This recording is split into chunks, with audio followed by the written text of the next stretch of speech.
ساکت. نظم کلاسی حفظ کنین. این درس اول امروزه. 2 به علاوه 2 مساوی 5. حالا تکرار کنیم. 2 با 2 میشه 5. 2 با 2 چند میشه؟ 5 میشه. بلندتر. 2 با 2 چند میشه؟ 5 میشه. بلندتر. چند میشه؟ 5 میشه. تکرار کنیم. 2 با 2 چند میشه؟ 5 میشه. چیه پسر؟ آقا اجازه مگه 2 با 2 4 نمیشه؟ من دارم به تو میگم 2 با 2 5 میشه. پس چه سوال نیست. فهمیدی؟ آقا فقط فکر کردیم که فکر نکن. نمیخواد فکر کنی. 2 با 2 5 میشه. حالا بشین حرف نزن. دفتراتون رو باز کنین و بنویسین.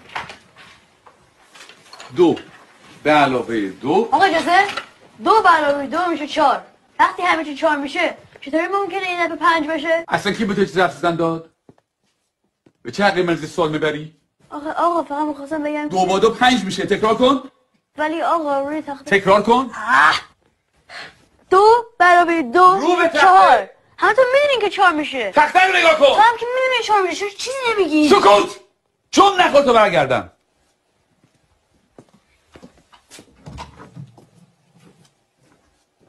چکشه بابا. من میخوام همه تو در سر بندازی.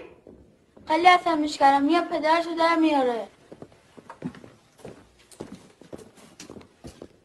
این دانش آموز فکر کنه از همه بهتر میدونه. خیلی روش زیاده. بگو ببینم پسر 2 با 2 چند میشه؟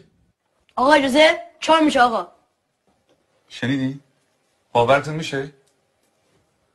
این دانش آموزان از ممتازترین دانش آموزان مدرسه‌ان. الگوی این مدرسه‌ان. یه ذره از اینا یاد بگیریم.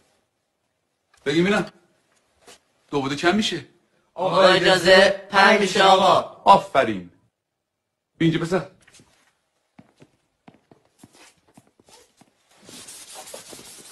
حالا حاصل جمع چند میشه؟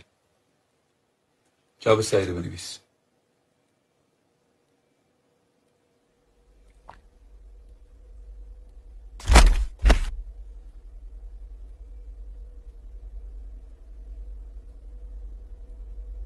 این آخرین فرصته.